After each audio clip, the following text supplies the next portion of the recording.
à la fois c'est équitable et en plus durable parce que du coup les enfants de ces gens-là vont se former à la cacaoculture et vont continuer à faire cette activité. Et en plus de ça, le fait de pratiquer l'agroforesterie va permettre de pérenniser en fait les ressources et de pouvoir continuer cette activité dans le temps.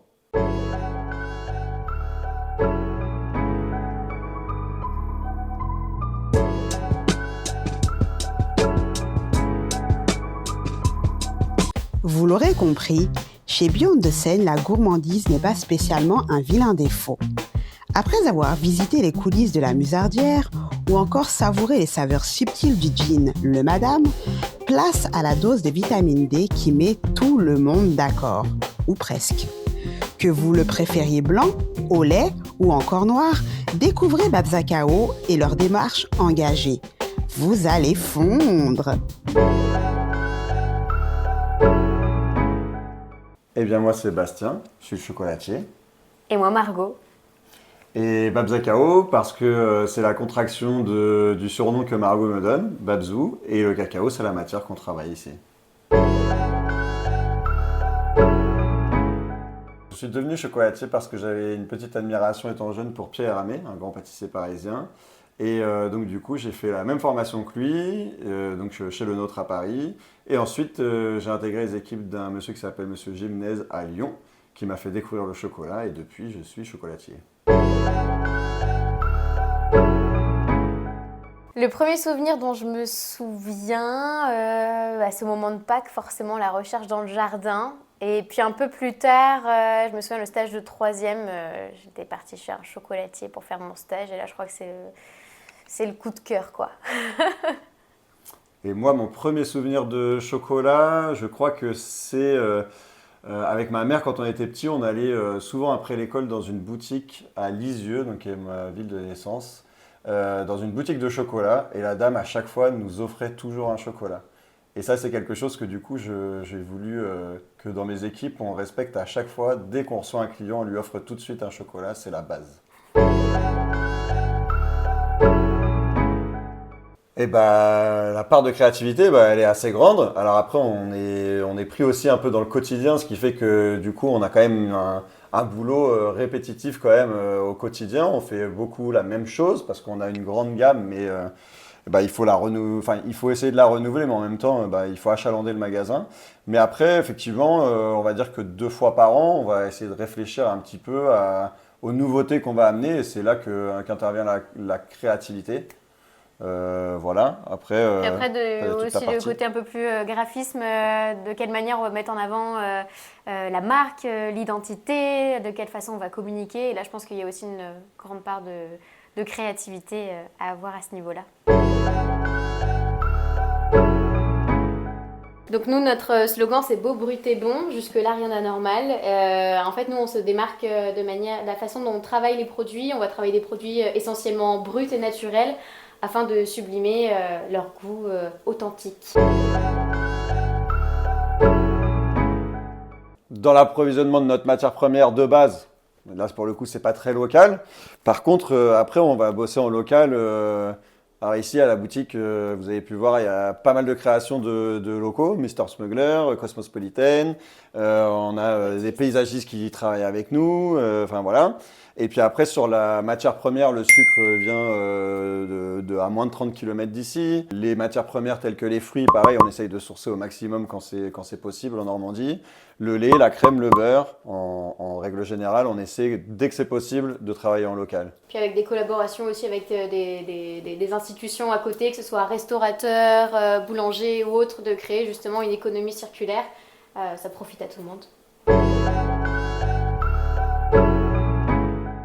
Alors, il faut savoir que nous, on fait partie d'un club qui s'appelle le Club des chocolatiers engagés. C'est un club qui réunit aujourd'hui une centaine de chocolatiers en France et en Belgique.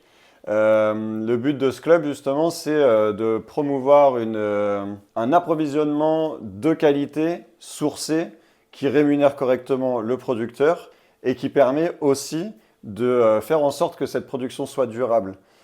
Pour ça, en fait, on va demander à nos producteurs de cacao de respecter un cahier des charges assez strict, assez qualitatif, mais qui va leur permettre, en contrepartie, de bien vivre de leur activité, ce qui fait qu'à la fois c'est équitable et en plus durable parce que du coup, les enfants de ces gens-là vont se former à la cacaoculture et vont continuer à faire cette activité.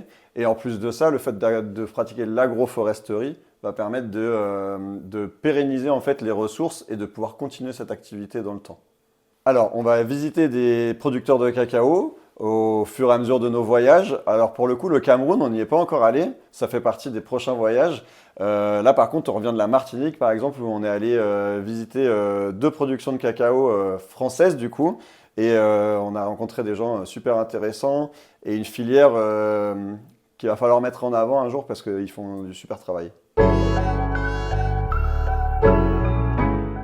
Déjà par rapport aux préoccupations environnementales, je pense que la façon de consommer de façon évolue. Nous, on le voit après auprès de nos clients. C'est vrai que déjà, il y a le côté est-ce que votre cacao est tracé, durable, d'où est-ce qu'il vient, comment il est produit. Je pense qu'il y a aussi une problématique aussi de santé ou en tout cas d'envie d'un produit qui est fonctionnel. On va de plus en plus vers des produits qui sont de moins en moins sucrés. Enfin voilà, en tout cas, on sent que la demande est grandissante. En ce moment, c'est vrai que on a un marché du cacao qui est haussier et qui c'est pas prêt de s'arranger a priori. Et donc effectivement, les industriels aujourd'hui réfléchissent de plus en plus à des alternatives au cacao.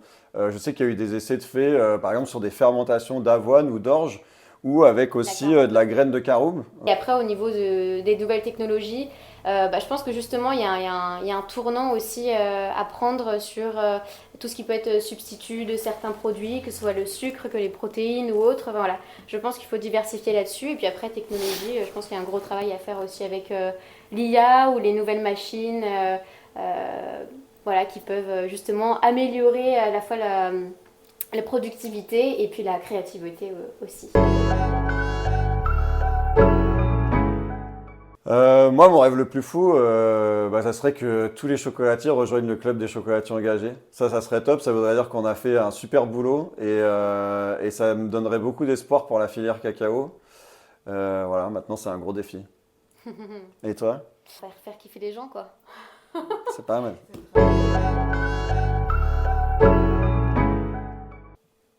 Pierre et Rami. Clairement. Avec moi. C'est déjà.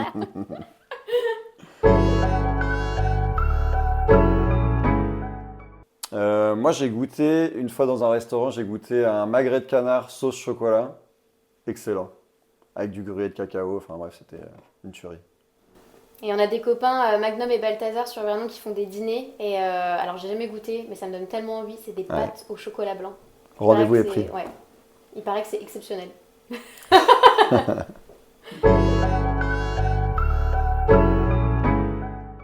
Ah, mon objet fétiche, il est là. C'est un thermomètre laser. Pourquoi? Parce qu'en chocolaterie, en fait, tout l'art du chocolatier réside dans la maîtrise de la température. Donc voilà, c'est un instrument dont je me sers tous les jours, de façon à vérifier que mon chocolat a la bonne température pour pouvoir le travailler. Moi, mon ingrédient favori, mon ustensile favori, c'est la maryse, parce que ça permet d'aller racler tous les bords, de rien laisser, de rien gâcher, et surtout, c'est le petit côté un peu plus gourmand.